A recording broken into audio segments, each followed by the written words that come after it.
I'm Kate McRae, more commonly known as WildlifeKate now, and I'm going to show you today a little bit more about my mammal box, how I developed it and how I'm capturing the images you're seeing on my live camera. My mammal box actually started as a nest box. Many of us have seen these now, nest box camera kits. So you get the nest box, and in the top here there's a little tiny camera, and that camera monitors your nest box during the nesting season. Fantastic bits of kit, and it's what got me addicted right at the beginning. But once nesting was over, I thought it was a bit of a shame that that camera just sat there for a very long time before the next nesting season, and I wanted to think of a way that I could use that camera. And I knew I had lots of mice and voles in the bank here, in the hedge. So I took the camera out and I initially mounted it in an upturned wicker basket. Put a little bit of seed underneath, and because the camera is designed to illuminate a little area like this, it illuminated the little wicker basket, and I started to get some really basic footage of mice and voles, and that's when the addiction really started. Now, this was the first start of taking my mammal box a little bit further. This is actually a bumblebee box I had. But what I did was I built inside, out of clay, what I called clay cavern. And this was a clay structure with two entrances and a little space for my nest box camera. So I took the nest box camera out, and this was the first footage I started to get of nighttime mice and voles, and even shrews. The footage I was getting was really good, but it was in black and white because the camera was using infrared. So I wanted to start to see if I could actually get those mammals to come with some kind of lighting. So I put little tiny white LEDs inside the box and was amazed to find they seemed to not be worried at all. So now I went from getting the black and white images to colour stuff, and that's when I really started to get addicted. Fairly quickly, my mind was racing, and I was thinking, how can I take this further? How can I create a better image? And that's generally what I'm constantly trying to do.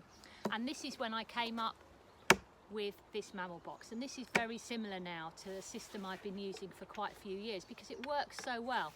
So basically, I've made a big box. Well, actually I didn't make it. I worked with a friend Dave, who's a much better carpenter than me. So there's this big box with a waterproof lid, and then it's what's inside that really makes it work. So it basically has two compartments. It has the compartment where the mammals feed, and then it has a compartment for the camera. And it also has some LED lights. So this lights the whole area constantly, which means that the mammals are in full colour. And then I can choose which camera mounts in here, and just about every year I change that depending on what cameras are available and what can give me the best image. The best bit about this box, and is what's really made it for me, is I designed it so that I could change the interior. That means I can make the image that I'm getting and the video I'm creating look different all the time. So I could change the set.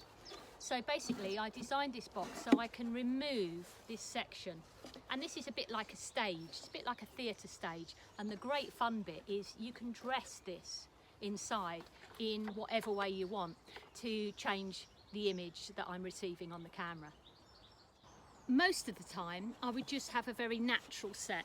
So you can see here I put glue on the base and then press soil in, and then I glue or screw natural materials on, and then I can add things like fern. I can fit that in, and I generally change these on a daily basis, so I can add sort of different things into the set to make it look a sort of natural and a pleasing image to the eye. But I never just stop there. Sometimes I get a little bit more creative, and certain times of the year I put in something a little different. So how about this one? So this is a little sweet shop using 1/12 size doll's house furniture. I've created all sorts of funny little setups, really just to capture the imagination of my audience. The mice, voles and shrews really don't care what I put in here as long as there's food, but it does give some pretty cool footage. So here I am now at the mammal box that you're seeing on the camera. You can see it's in quite a wild part of my garden, close to hedgerow, lots of undergrowth, so it's quite a sheltered space and there's lots of small mammals around. I'll show you inside. Okay, under here is one of two entrances.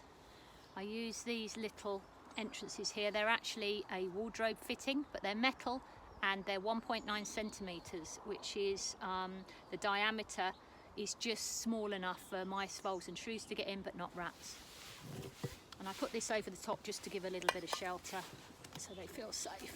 So if we take the lid off, no one in there at the moment, then you can see this is what's inside. So you can see there's lights here, the camera's mounted in this section looking out over here, and then this is the section I can pull out and then dress, and then once, twice, sometimes 3 times a day I come and put food in here, and the mammals are in and out all day, as you've seen on my cameras.